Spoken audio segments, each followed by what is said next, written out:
Right, at this point I feel it needs to be done. It's been a long time coming, but making a return is Shit Weasel of the Week, as you probably guessed by the title. For any who don't know, to win this award you need to act like one of our tin pot dictator politicians, scumbag media tosspots, or Panlam Rod Stewart, otherwise known as Shit Rod. 8 months ago I came up with the idea, no jab, no job, and that's something we're carrying out at Pimlico Plumbers.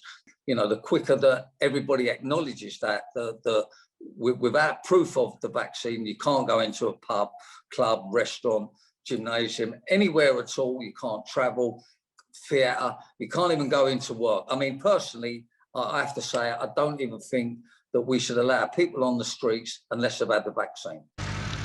What a wanker. Now obviously there's about 40,000 people who could win this most prestigious award on any given day, but in recent days one commie cumbucket has been the most deserving in my mind. In fact, I actually consider this trout on par with Xi Jinping or China's very own Winnie the Pooh. Whatever name floats your boat is good enough for me. But first we need a few honourable mentions, as long-time viewers will know. So naturally up first we have Sleepy Joe, America's brain farter-in-chief, who as you know has cocked up withdrawing from Afghan in the way you would expect from someone who brain farts during almost every sentence the kiddie sniffing tosspot. A lot of people died, and a lot more are going to die unless he gets a lot smarter, a lot quicker. So, Mr. President? Did you use the word smart? You graduated either the lowest or almost the lowest in your class. Don't ever use the word smart with me. Don't ever use that word. Oh, give me a break. Because you know what? There's nothing smart about you, Joe. Next up, we have our very own puppet despot, the blonde wangstain Boris Johnson.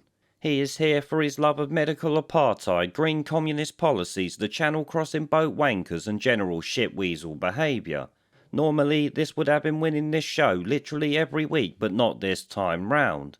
Oh, and let's never forget, he's billed back in a more gender-neutral and feminine way the absolute woke wanker. But also that we're building back better together, and building back greener, and building back fairer, and building back more equal, and how shall I, in a more gender neutral and perhaps a more feminine way.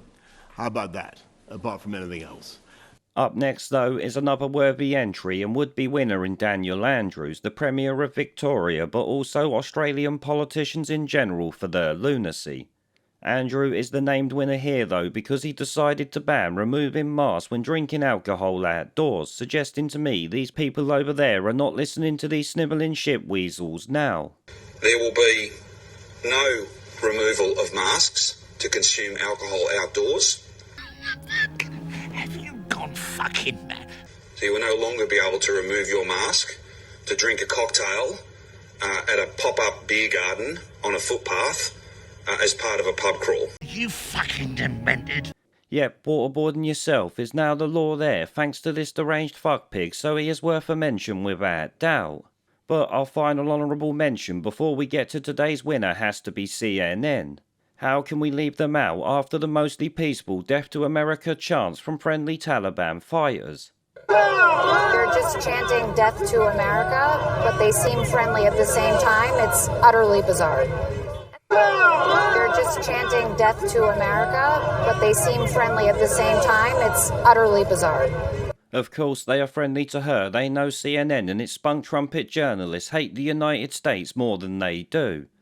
Plus, the kiddie sniffer-in-chief has made the US such a meme at this point the Taliban actually pities them, I think. Meaning obviously CNN and the media in general is a worthy entry this week, but still not the winner, which I guess we should actually get to now. So, no more pussyfooting about, let's go balls deep and reveal our winner, who I'm willing to bet none of you guys would want to go balls deep on, let me tell you that. So you know what, let's get a drum roll please and find out who the winner is.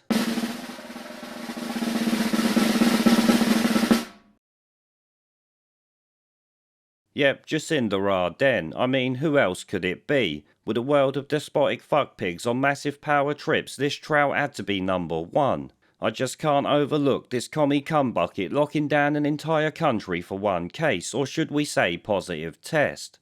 Stay local and do not congregate. Don't talk to your neighbours. Please keep to your bubbles. It comes down again to those very simple principles. We know from overseas cases of the Delta variant that it can be spread by people simply walking past one another. So keep those movements outside to the bare minimum, wear a mask, and make sure you keep up that physical distancing. Remember that unless you hear it from us, it is not the truth. You can trust us as a source of that information. You can also trust the Director General of Health and the Ministry of Health. For that information, do feel free to visit at any time to clarify any rumour you may hear.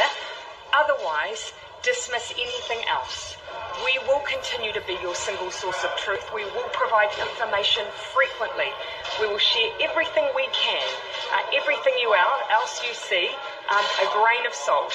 Not only has her stupidity on things like this cost New Zealand's people their freedom, but also lost Amazon's Lord of the Rings series thanks to her actions, which is a $1 billion deal. On the upside though, it's being filmed here in the UK, so I guess thank you, you dopey bitch. But she is clearly out of her tiny little mind, which does not bode well for the people living over there who don't even seem to be opposing this bullshit. Or if they are, they've been censored into silence a bit like China. She does love them, as you all know. Hopefully though, the people there will say enough and that will change in future, but locking down a whole country for one single case in my mind makes you the ultimate snivelling shit weasel of the week. So well done Jacinda Ardern, you beat many puppet dictators and media spunk trumpets to become this week's shit weasel of the week. I'm sure it won't be the last time you make this list though, so save more space for plenty of these awards. Now guys, that's going to be the end of the video there. Thanks for watching. Remember, links are down below as always to Odyssey, BitChute and the rest of them. For now though, I'm fucking off. Enjoy the outro.